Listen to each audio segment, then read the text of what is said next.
राम कथा वाचक प्रसिद्ध संत डोंगरे महाराज की राम कथा चल रही थी। जहाँ जहाँ राम कथा होती है वहाँ वहाँ यत्र यत्र श्री रघुनायक संकीर्तनम तत्र तत्र कृत मस्तकांजलिम वाष्पवारि परिपूर्णत नयनम नमामि मारुतिम राक्षसामंतकम। वहाँ वहाँ हनुमान जी उस कथा में सबसे पहले पहुँचते हैं सुनने के लिए और सबसे बाद में आते हैं। पूरी कथा में उनकी उपस्थिति दर्ज रहती है। तो डोंगरे महाराज जी कथा कर रहे हैं, वर्णन चल रहा, तो उन्होंने कहा कि रामचरितमानस में दो ही वाटिकाओं का वर्णन है। पहला है पुष्प वाटिका का और दूसरा है अशोक वाटिका का। तीसरी वाटिका का कोई वर्णन नहीं है। और अशोक वाटिका के अंदर जब हनुमान जी गए और उस समय मैंने दिखाई दिया मुझे जैसा अशोक वाटिका का वर्णन और दृश्य, तो वहाँ पे अशोक वाटिका में सभी जो फूल थे वो सफ़ेद रंग के थे। तो हनुमान जी अपने निजी रूप में नहीं होते, वो भेष बदल करके श्रोता के रूप में भीड़ में बैठे रहते हैं। तो वो खड़े हो गए कि महाराज आप झूठ बोल रहे हो कि क्या कि पुष्प वाटिका में फूल सफ़ेद नहीं थे, वो तो लाल रंग के थे। तो क्या तुम कैसे कह रहे हो? कह रहे पास में आके उन्होंने कहा कि मैं ही तो हनुमान हूँ और मैं ही गया था, मैंने देखा था वहाँ पे अशोक वाटिका के सब फूल लाल रंग के थे। तो अब दोनों में विवाद हुआ। डोंगरे जी के नहीं सफ़ेद थे, हनुमान जी के लाल थे। तो क्या वो दो जनों का विवाद होता तो उसका फैसला कौन करेगा? तो उन्होंने कहा प्रभु श्री राम से फैसला करवा लो। तो हनुमान जी के मैं पूछ के आता हूँ। तो डोंगरे महाराज ने कहा कि आप अकेले जाकर के पूछोगे और वापस वो क्या जवाब देते हैं, मुझे क्या जवाब दोगे? जो भी फैसला होगा दोनों वादी प्रतिवादी के सामने होना चाहिए, तो मैं भी चलूँगा। तो हनुमान जी ने कहा चलो।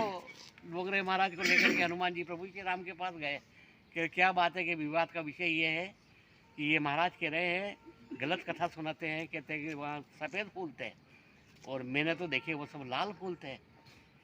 तब प्रभु श्री राम ने कहा कि आप कितने समय रहे थे वहाँ पे अशोक वाटिका में? कि मैं वहाँ पूरे 11 घंटे रहा। तो कि सीता 11 महीने रही थी, उसको पता है कि वहाँ के फूल किस रंग के थे। तो उन्होंने सीता को बुलाया, पूछा कि तू 11 महीने वहाँ पे थी, वहाँ के फूल किस रंग के थे? तो कि वहाँ पे तो फूल नीले रंग के थे। तो कि ये कह रहे सफ़ेद थे, ये कह रहे लाल थे, सीता कह रही नीले थे। तो सही में क्या है? तो उन्होंने कहा राम जी ने कि आप तीनों सही हैं।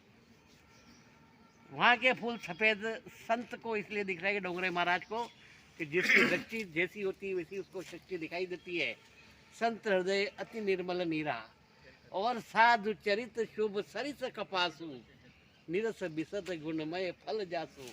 जो साधु का चरित्र होता है वो कपास के फूल के समान स्वच्छ और सुंदर होता है और सफ़ेद होता है। तो उनका चरित्र सफ़ेद है और निर्मल मन होता है और नवनीत के समान संत हृदय नवनीत समाना। और नारद देखा विकल जयंता लागी दया कोमल चित्त संता। कोमल चित्त से उनको सभी संसार सफ़ेद दिखाई देता है। तो इनको सब सफ़ेद फूल दिखाई दिए, पर हनुमान जी आपको लाल इसलिए दिखाई दिए कि रावण ने सभी देवताओं को अपने पराधीन कर लिया था और पूरी लंका में उनसे सेवाएं करवाता था। तो पवन देव को ड्यूटी दी थी उन्होंने कि तुम इस अशोक वाटिका में साफ सफाई काम करोगे, झाड़ू लगाओगे। तो जब हनुमान जी गए और अपने पिताजी को वहाँ पे पवन देव को झाड़ू लगाते हुए देखा तो उनको गुस्सा आया और क्रोध में उनकी आंखें लाल हो गई, इसलिए उनको सभी फूल लाल दिखाई दिए। और वैसे भी वो तो हनुमान जी तो वीर रस के प्रतिनिधित्व करते हैं। लाल देह लाली लसे अरुधरी लाल लंगूर।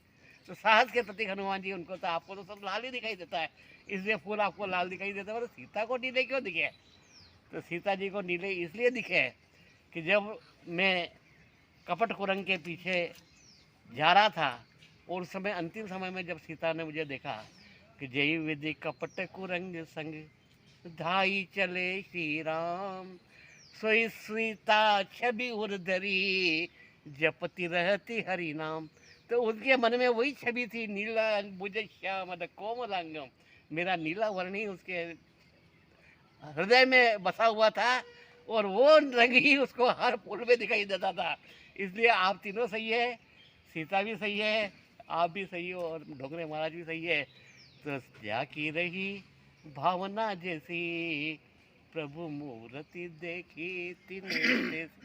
इस प्रकार से भगवान ने तीनों को संतुष्ट किया और वापस आकर के गुरुदेव महाराज जी ने अपनी कथा प्रारंभ की। कल कथा और अगली आपको दूसरी सुनाई है।